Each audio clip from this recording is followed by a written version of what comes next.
welcome back to the channel. Welcome to the final part in the Airfix Spitfire TR.9 video. This is painting, weathering and finishing essentially.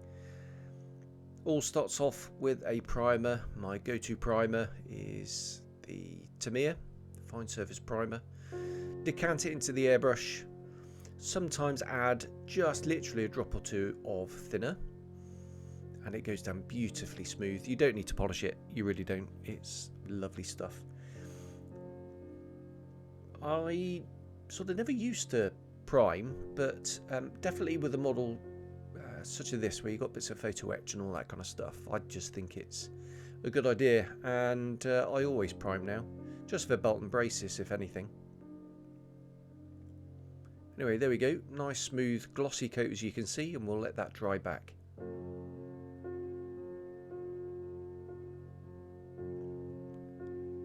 White for the markings underneath, and just doing it by eye, seeing where the stripes will go. Do the yellow as well. Sorry, the yellow, I mean the orange parts. So on a nice solid opaque coat. MRP is brilliant, very dense. And then for the orange, in fact the markings on this aeroplane were all mixed, and yeah, just used a bit of Siemens eye and just try to match the decals as much as possible, because I'm going to be spraying all the markings on this one, not just the stripes underneath. Airfix do give you the option of the actual marking, the sort of tricolor if you like, with the stencils, or just the stencils, so you can paint your own stripes if you wish. So obviously that's the way I went. Now I've put the female part of the mask on. We'll just give that a very light mist coat just to give me a guide, and then I can do the solid coat over the top of that. It's going to minimise the overspray, which I will fix anyway. But yeah, I just prefer it in that way.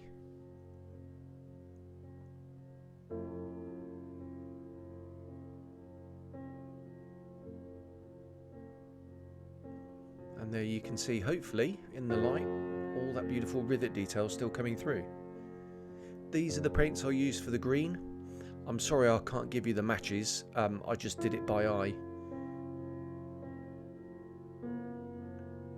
And then with the white masked off, we can go in with the sort of emerald green, I suppose you could describe that as, because it is the Emerald Isle after all. Now I did think of doing the entire airframe in the green, just as an undercoat, and then went, no, I'm not going to do that. So I just did the area of the markings. Couldn't resist though pulling the masking off now, and I was very pleased with how that turned out. This is the tricky bit now, is lining up the sort of yin yang, I suppose, if it is a yin yang. I don't really know what the official name would be in Irish, but yeah, quite tricky getting that all lined up. And I think this is the advantage of vinyl masks for markings, in you can sort of put one part of the mask in and then slide it around until it's exactly in place. Tape tends to be a bit more grabby, and yeah, a little bit less forgiving, I think. And that's why I generally prefer to use vinyl over the tape. I do use tape though for certain jobs, but this was all vinyl. So as I mentioned, going back in with the primer just to cover up the overspray. Don't want that affecting the top coat, like a sort of unwanted pre-shade if you like.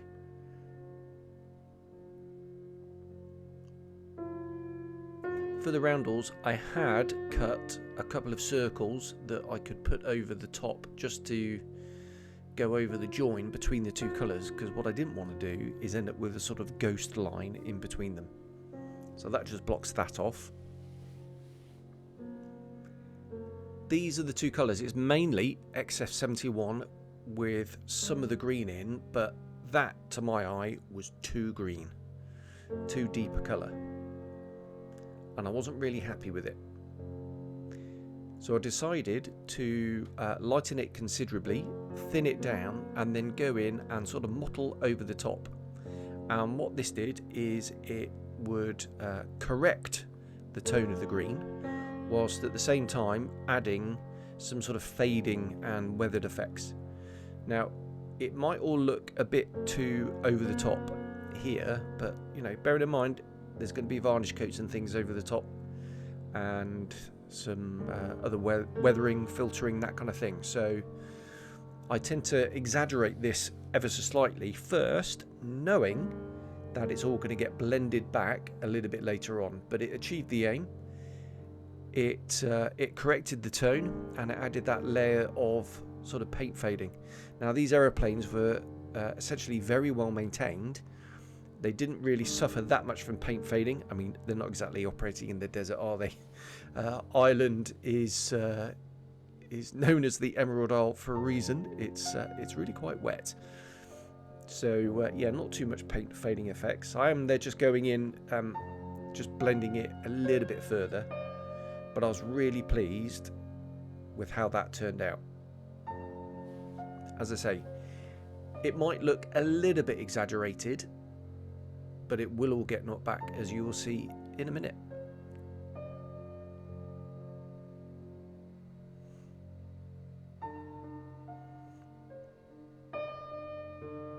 And there we are, really pleased with that effect.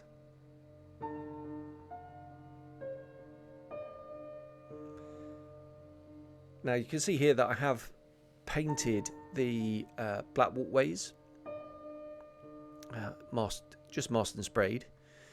But I did see this kind of like a mould seam. I'm assuming it's slide moulded, the cowling, to get the undercut, and it did leave a bit of a remnant that I only saw once everything was painted. I didn't really notice it under the primer. I did slightly, but decided just to ignore it and thought, nah, I could get away with that. And then once seen, you can't unsee these things, so I had to go and deal with it in the end. So that was just sanded away, and then the paint touched up and all blended back. So that fixed that. You might be able to see some of the stenciling is done as well. They were one-man army masks, just put on and then sprayed. Some red ones as well, but I did use a few decals. So those ones near the cockpit, they were actually decals from the kit and sealed in with a bit of varnish, and I did actually knock down the MRP paints as well with the same varnish. So just painting the inside of the exhaust there, didn't want any sort of light grey showing through. Right, Starship Filth, I kind of use this all the time for everything really. It's the perfect tone. And rather than do an actual sludge wash this time, I decided that I'd do a kind of bit like a filter, but concentrate the filter in the panel lines and some of the details. I didn't want to over highlight the rivets. Some people think they're a little bit too heavy, and to be honest, I kind of tend to agree. They're almost there, but I just felt a sludge wash would highlight them too much, and that's not what I wanted. I wanted the whole effect to be fairly subtle. You can't see the rivets on the real thing, you really can't, but you know, we're sort of partly making a replica of the real thing and partly making a scale model, and we need to fool the eye. So I think the rivets are a great thing, but I just didn't want to overemphasize them. So hence this kind of filter coat going over the top. You can see there just, you know, the effect it has over the white. It's not great, and that's exactly what we want. We just want to blend everything together, and then I'll just go in around some of the raised detail and some of the panel lines and just make sure that I'm getting the level of kind of contrast that I want, which is not great, but slightly noticeable. Really helps to do this over a matte or a satin.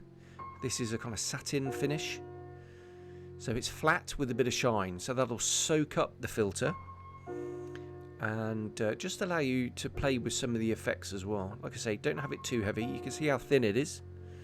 It's very thin. Just touching it there in some of the panels and I can go in and emphasize some areas and clean up a few other areas, that kind of thing, for that sort of patchy effect. But it does blend everything together, this coat. Very useful on a finish that's not overly weathered. So you can see there the shiny effect of the oils. That will dry back as it flashes off, and you're left with that satin coat again. Right, always an exciting time is peeling off the Canopy masks. You see there, a bit of sponge in the cockpit just to protect it. Now, I have masked the inside and the outside.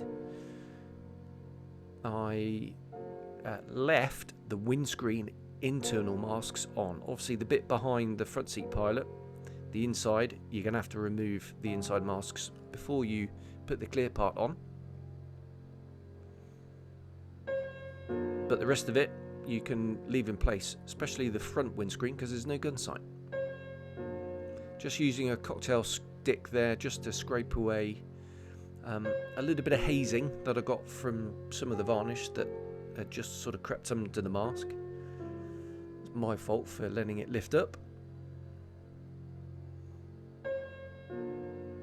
And then we can just peel the masks off, and you can see there the yellow of the tape on the inside. So just taking the inside mask off the rear, I've already done the front. And for me it's never perfect, so I can go in with the cotton bud and just clean up the inside. Bits of wash get in there, it's kind of wick in there, things like that. If it's not perfectly hermetically sealed, you're going to get airborne bits of varnish and stuff get on there, so you just wipe it away. These are the exhausts, simply painted. I've done a separate video on that, that's on the channel, you can go and check those out. And then just using the ultra glue, just stick it in place. That's going to give you the working time to make sure everything's all lined up, because the last thing you want is a wonky exhaust. So just trimming it with an old set of clippers, not my really nice expensive display ones. We'll just clip the excess resin away, and then we can place them in. Just wanted a little bit more dirt and grime around the sort of cowling panels and underneath. So using a mix of the Starship Filth and then just a little bit of black just to darken it down. Thin it a little bit. Put it on relatively thin, and then using this small brush with a little bit of thinner, we can go in and we can start blending. You can see that the brush has got a little bit dirty, so I'm using that to my advantage, and I'm just going to emphasize some of the panels with that mix. But the key here is keep it subtle. The green is obviously quite a light tone, the oil and grime is quite a dark tone, so we don't want to overdo things. There we are, really pleased with how that turned out. Same technique underneath. Now this is just the base because we're going to do some oil streaking shortly. So again, as a reminder, these are the two oil brusher tones mixed together, a little bit of thinner, making it a little bit more translucent, putting it where I want it along panel lines and in the nooks and crannies, and then just using this brush to go in and blend it all together, making sure that the brush is cleaned a few times.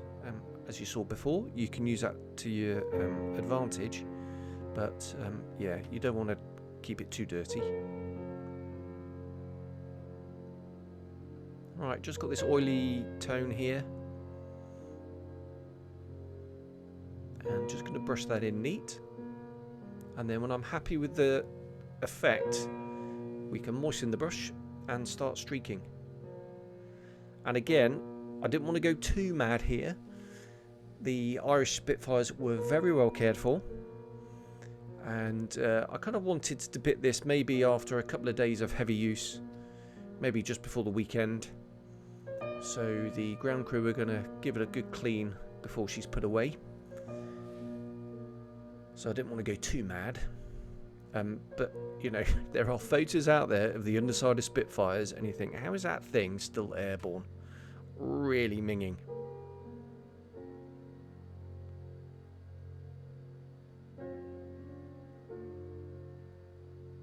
So this is the great thing with the oil paints. They stay able to be manipulated for quite some time. Sometimes days and days. On the big Spitfire that I've recently done, the 32nd scale one, 3 days later managed to leave a thumbprint right in the middle, so I had to redo that. Just hitting it with a hairdryer just to flash off any thinner, and then we'll leave that for quite a while to go off. Back with the oil brushes now, and just adding a little bit of dust. Just wanted to go quite subtle on this. As I said before, you know, this aeroplane didn't operate in the desert, but just doing very subtle dust effects just around some of the foot traffic, around there, base of the rudder, around the tail wheel, and obviously on the wheels themselves and the gear doors. It does get that sort of dusty, airfieldy type look, which I like. So I'm going to assume this aeroplane is modelled during the summer rather than the winter. I don't know the state of the Irish airfields, whether they were grass during this period or whether they were tarmac. I don't know. Exhaust staining now again. I didn't want it too heavy, so keeping it relatively light. So that's a mix of Tamiya black and red brown, and then I'm going to make it slightly more browny, sort of a brown grey tone, and we can just spray that down the middle. Again, trying to keep it very light and subtle, and then it's out with the matte varnish, and that will just knock back that exhaust stain, and you get a difference in sheen with the rest of the airframe as well. Just thought I'd show you this. I've recently received the REF set from Ed at Premium Hobbies. Thought I'd go at brush painting the tyre, and it worked an absolute treat. It's glossy though, so you are going to have to matte it down. Full review coming very soon to the channel. Tail wheel I thought was slightly too long, so I just cut that back just about 1 millimeter or so, and that did improve the look. Really sturdy main gear leg attachment points. That sort of leg thing at 90 degrees almost really sets the angle. It's nice and sturdy. Absolutely brilliant. Okay, on the final stretch now. Now for the gear doors. So just scraping the paint away off the plastic, and then taking a sanding stick to the brass parts as well, and then that can just get stuck in place. If you're going to stick it to paint, yeah, it's going to be much weaker.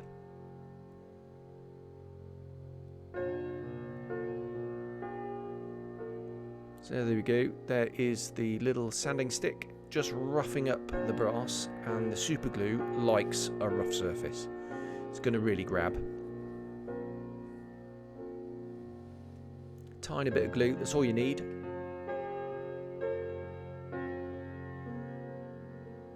It is a bit fiddly, I will say. And then we'll just hold that in place just for a few seconds, and there we are.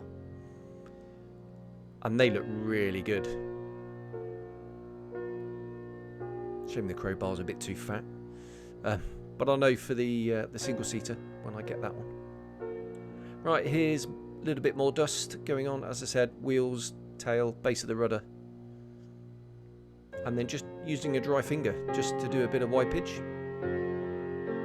Tiny bit of paint chipping, nothing too much around the cockpit access, keeping it quite subtle.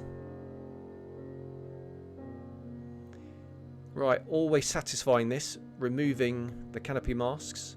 These are the CT scale models ones, so I've already removed the inner masks. See, these are the outer ones using the latex fluid. I think it was Vallejo latex fluid.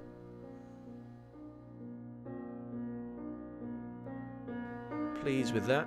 And then they can just be held in place with just a little bit of the ultra glue again. Dries clear, dries matte, which is good, and is actually very strong. Sets off the two-seat Spitfire a treat, that really does. And the last bit was to put the propeller in place, and I couldn't resist blasting it with a hairdryer, and it's free to spin. And there we are, that is the end. I really hope you enjoyed this video series, and I'll leave you with a few final photos. I'll see you on the next one. Cheers, bye bye.